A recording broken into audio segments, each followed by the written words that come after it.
إن الحمد لله نحمده ونصلي على رسوله الكريم أما بعد أعوذ بالله من الشيطان الرجيم بسم الله الرحمن الرحيم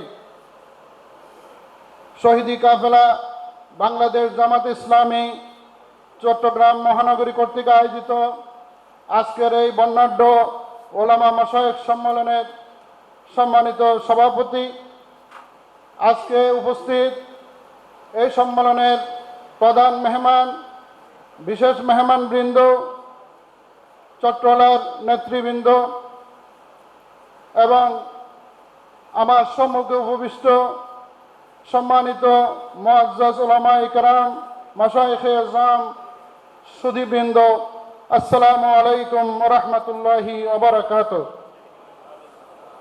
মহান আল্লাহ তাআলার শুকরিয়া, যিনি আমাদেরকে দীর্ঘদিন পর ওলামায়ে কেরাম, ওলামায়ে হাজরাতের কে সামনে নিয়ে আজকে আমরা ওলামা মাশায়েখ সম্মেলনের মধ্যে আমাকে সংক্ষিপ্ত আকারে কিছু কথা বলার জন্য আমাকে আল্লাহ তাআলা তৌফিক দিয়েছেন। মহান আল্লাহর শুকরিয়া, আলহামদুলিল্লাহ।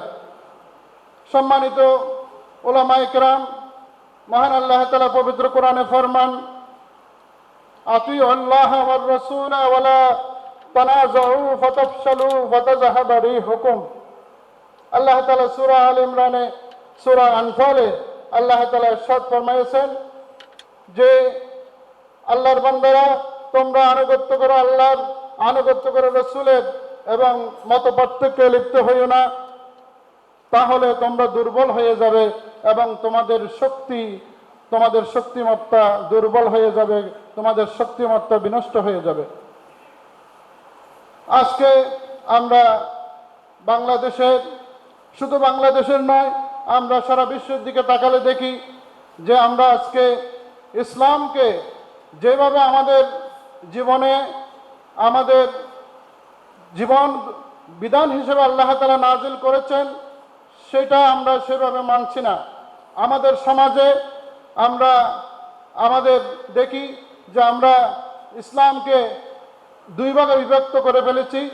আমরা নামাজ, রোজা এগুলো আল্লাহ তাআলার বিধান অনুযায়ী করার চেষ্টা করি, এদিক দিয়ে আলেম ওলামাদেরকে কেউ অনুসরণ করে, মানুষ এটা অনুসরণ করে। এরপরে অর্থ ব্যবস্থা, শিক্ষা ব্যবস্থা, সমাজ ব্যবস্থা, রাজনীতি এগুলোকে আলাদা করে ফেলা হয়েছে। এগুলোর জন্য আলাদা নেতা মানা হচ্ছে। এই ক্ষেত্রে আলেম ওলামাদেরকে আমরা সেইখানে নেতৃত্বের আসনে আমরা দেখছি না। সুতরাং এটা হলো একেবারে ইংরেজদের থেকে আসা যেটা সেকুলারিজম, যেটা খুবই জঘন্যতম এবং সাংঘাতিক, যেটা নিকৃষ্টতম মতবাদ। এই সেকুলারিজম, এটার কুফল হলো এটা total separation from religion, state between state and religion, অর্থাৎ রাষ্ট্র এবং ধর্ম সম্পূর্ণ বিচ্ছিন্ন থাকবে। ধর্ম মানুষের ব্যক্তিগত ব্যাপার, তারা বলে থাকে। সুতরাং এই ভিত্তিতে আজকে আমরা দেখতে পাই যে আমাদের সমাজে, আমাদের যারা মানুষ মনে করে থাকে যে খানকাগুলো, মাদ্রাসাগুলো তারা মুত্তাকি পয়দা করবে, সেখানে মুত্তাকি খুঁজে মানুষ, কিন্তু রাষ্ট্রের মধ্যে মুত্তাকি খুঁজতে তারা চায় না। অথচ ইসলামের দৃষ্টিতে মুত্তাকি হলো যিনি রাষ্ট্রপ্রধান, তিনি, যার কারণে বলা হয়েছে সাবাতুন ইউজিল্লুহুমুল্লাহু ফি জিল্লিহি ইয়াওমা লা জিল্লা ইল্লা জিল্লুহু। আল্লাহ নবীর হাদিস, প্রায় সহিহ হাদিস গ্রন্থগুলোতে এই হাদিসটি এসেছে। সেখানে বলা হয়েছে যে ইমাম আদেল, মুত্তাকি, পরহেজগার, যিনি সাম্য এবং ন্যায় বিচারক, যিনি শাসক, তিনি হলেন সরকার প্রধান। এরকম ব্যক্তি হবে কি সরকার প্রধান? সেখানে মুত্তাকি খোঁজা হয়েছে ইসলামের মধ্যে, শাসন যিনি চেয়ারে বসেছেন তার মধ্যে, আর আমরা মুত্তাকি খুঁজি খানকার মধ্যে। সুতরাং এই ক্ষেত্রে দেখা যাচ্ছে এটা হলো সেকুলারিজম নামক এই সাংঘাতিক নিকৃষ্ট মতবাদের কুফল। আমরা আলেম সমাজ, আমরা এই ব্যাপারে আমরা মানুষের মাঝে এটা মত বিনিময় করব, জনমত গঠন করে তুলব যে এই সেকুলারিজমের বিরুদ্ধে আমাদেরকে লড়তে হবে। এই সেকুলারিজম আমাদের আল্লাহ তাআলার বিরুদ্ধে একটি মতবাদ। এটাকে আরবিতে বলা হয় আলমানিয়া, মানে সব জানতা, তারাই জানে, তারা দিন ধর্ম থেকে তারা কিছুই নেবে না, এটা তারা নিজেরাই চলবে, এরকম একটা খুব নিকৃষ্ট মতবাদ। এর ব্যাপারে আমাদেরকে সোচ্চার ভূমিকা আমরা রাখবো।